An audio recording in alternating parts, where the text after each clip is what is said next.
Happy ending वाली love story.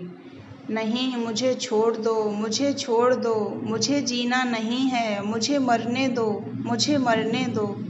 राजहंस mental अस्पताल के वार्ड नंबर 3 से आवाज आ रही थी।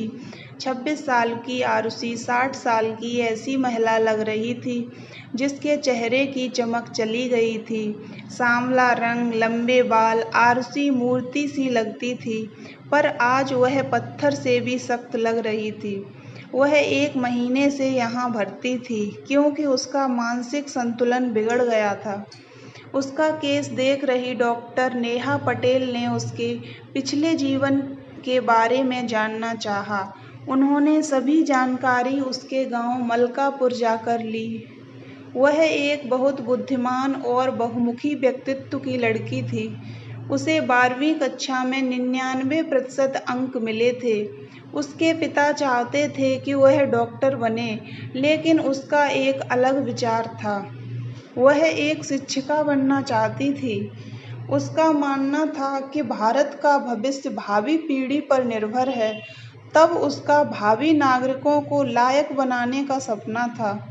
उसके पिता ने भी उसका दाखिला डीएड में करा दिया। फर्स्ट ईयर चालू हुआ। 2 महीने में ही वह कॉलेज में मशहूर हो गई। सांवली होने के बावजूद वह गायन, चित्रकला और सभी कलाओं में पारंगत थी। इसके चलते उसने अपना एक अलग फैन बेस तैयार कर लिया था। उसमें गिरीश भी था। गिरीश बहुत सुंदर, गोरा, कद-काठी में लंबा, पैसे वाले घराने का बेटा था। वह इस क्षेत्र में कैसे आया, यह तो प्रश्न चिन्ह ही था। कॉलेज की सभी लड़कियां उस पर फिदा थीं, लेकिन उसका ध्यान सिर्फ आरुषि पर था।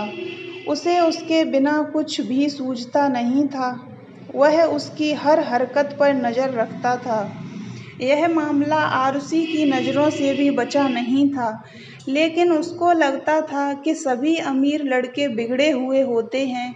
ईमानदारी तो होती ही नहीं लड़कों में, इसलिए वो जानबूझकर उस पर ध्यान नहीं देती थी। लेकिन एक दिन अचानक आरुषि पैदल घर जा रही थी। तब उसकी बेस्ट फ्रेंड भारती उसके साथ थी।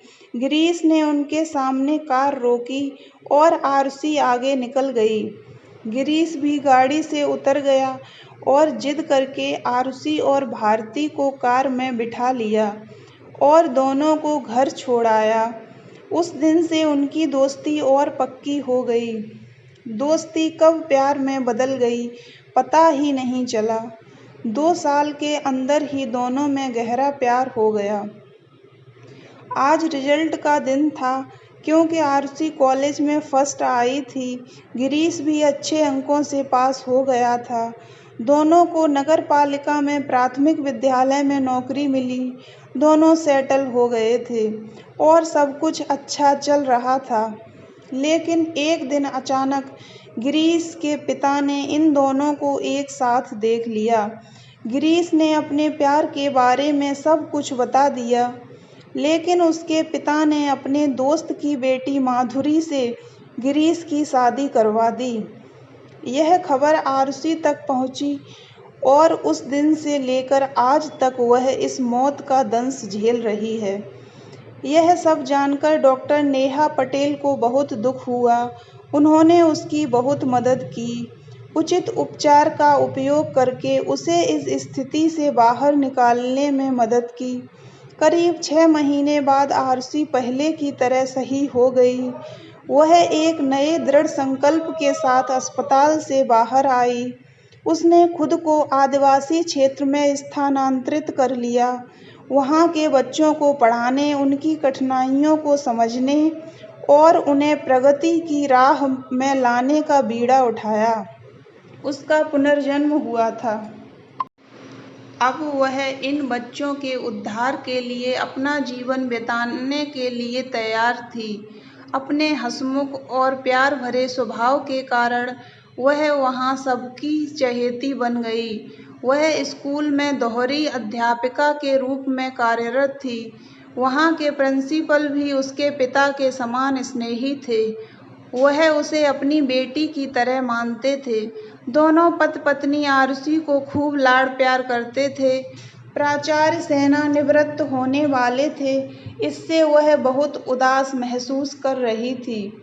आरुषि को यहाँ बसे हुए अब 2 साल हो गए थे, लेकिन यादों ने उसका साथ नहीं छोड़ा था।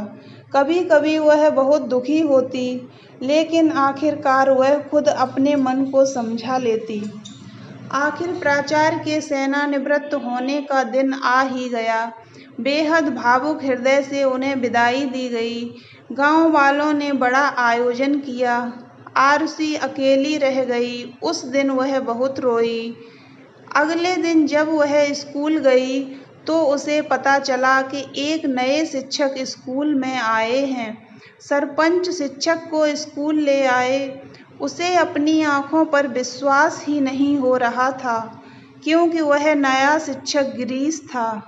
उसने अपने चेहरे पर कोई भाव नहीं दिखाया। उसने स्वागत समारोह आयोजित किया। सरपंच और ग्रामीण गए समारोह में। अब तो आरुषि से नहीं रहा गया। उसने उससे पूछा, तुम यहाँ क्यों आए हो?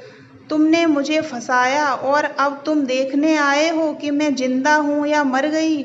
यह कहते हुए उसकी आंखों से लगातार आंसू बह रहे थे। गिरीश की आंखों में भी आंसू बह रहे थे। गिरीश बोला, अरे सिर्फ मुझे एक बार अपना पक्ष रखने का मौका दो। और वह बोलने लगा, पिताजी ने मेरी कुछ नहीं सुनी और मेरी शादी करवा दी। मैंने उसे सब कुछ बता दिया था कि मैं सिर्फ आरुषि से प्यार करता हूँ। मैं तुम्हें अपने दिल में जगह नहीं दे सकता। वह भी कुछ नहीं बोली। वह समझदार थी। 2 महीने बाद बाजार जाते समय अचानक उसका एक्सीडेंट हो गया और वह इस दुनिया से चली गई। मैं क्या करूं, मुझे कुछ समझ में नहीं आ रहा था। उसके सारे काम पूरे करके मैंने तुम्हारा पता लगाया और स्थानांतरण आवेदन प्रस्तुत किया। बड़ी मेहनत से मुझे यह स्कूल मिली। तुमसे दूर होकर भी मुझे कभी खुशी नहीं हुई। मैं अपनी बाकी की जिंदगी तुम्हारे साथ बिताना चाहता हूँ Aarushi. Will you marry me Aarushi? Aarushi ने जल्दी से गिरीश को गले लगा लिया। गिरीश ने कहा कि नियति को भी यही मंजूर था।